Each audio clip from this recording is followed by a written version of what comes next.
Okay, so once you have the Autopilot full self-driving installed, go to your control menu,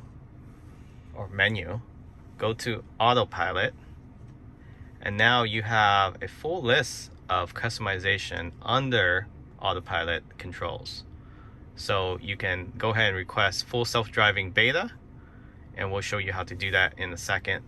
But now you have option to do not only just auto steer, but you can navigate on Autopilot. So what navigate on Autopilot is it allows you to drive the vehicle and have it auto lane change for you.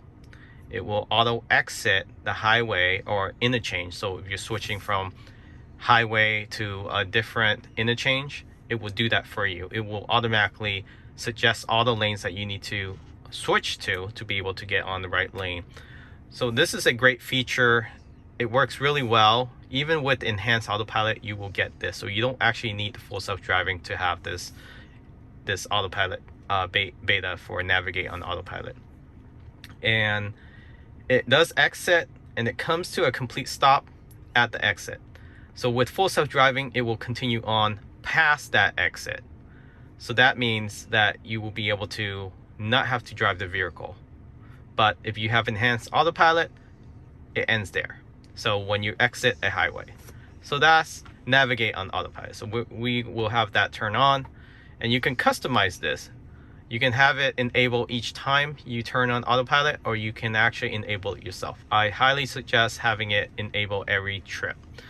Then you have your speed-based lane change.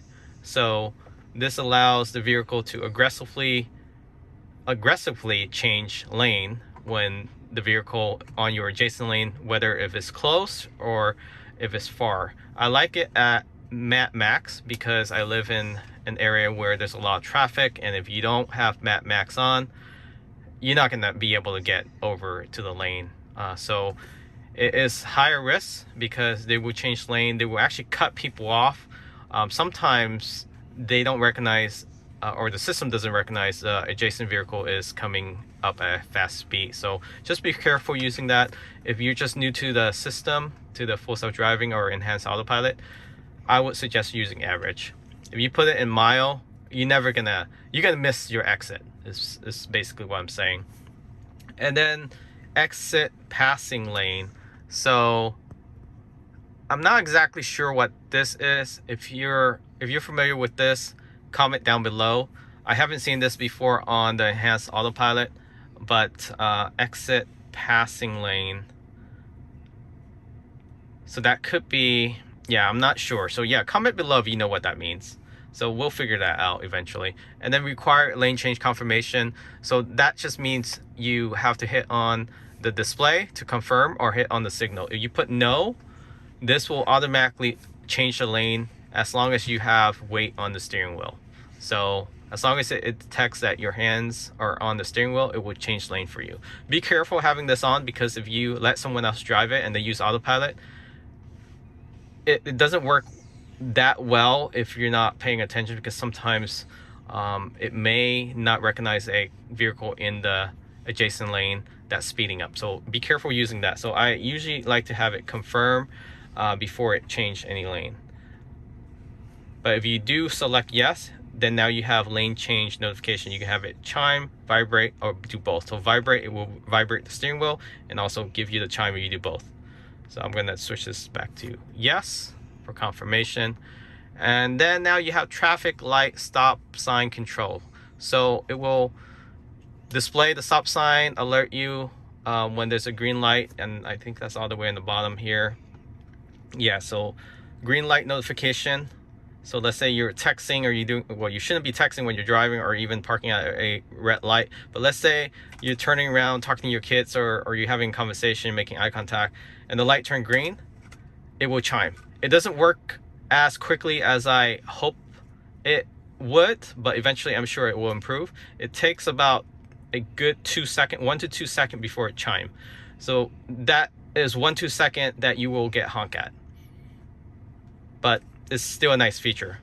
So what else we got here? We got traffic light. We talked about that. Full self-driving visualization preview. So that will give you a preview display. You can turn it off or turn it on. Again, enable full self-driving. It will take over the whole display, or you can have it partial.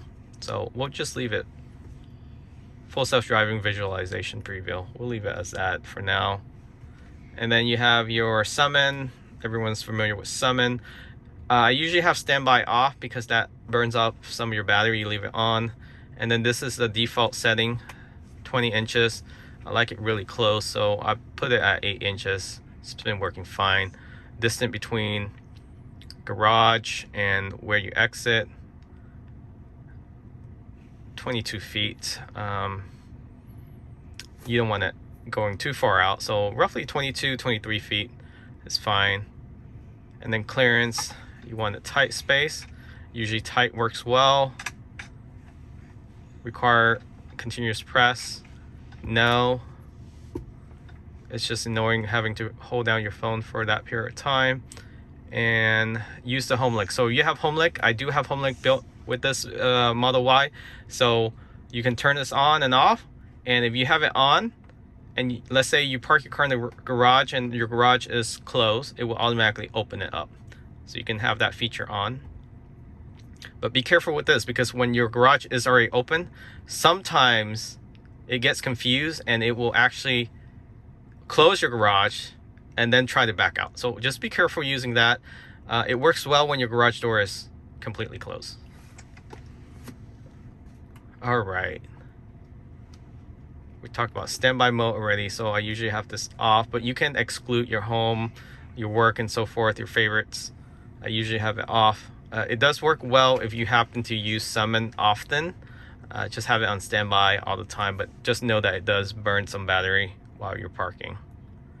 And then set speed, usually I have it at speed limit.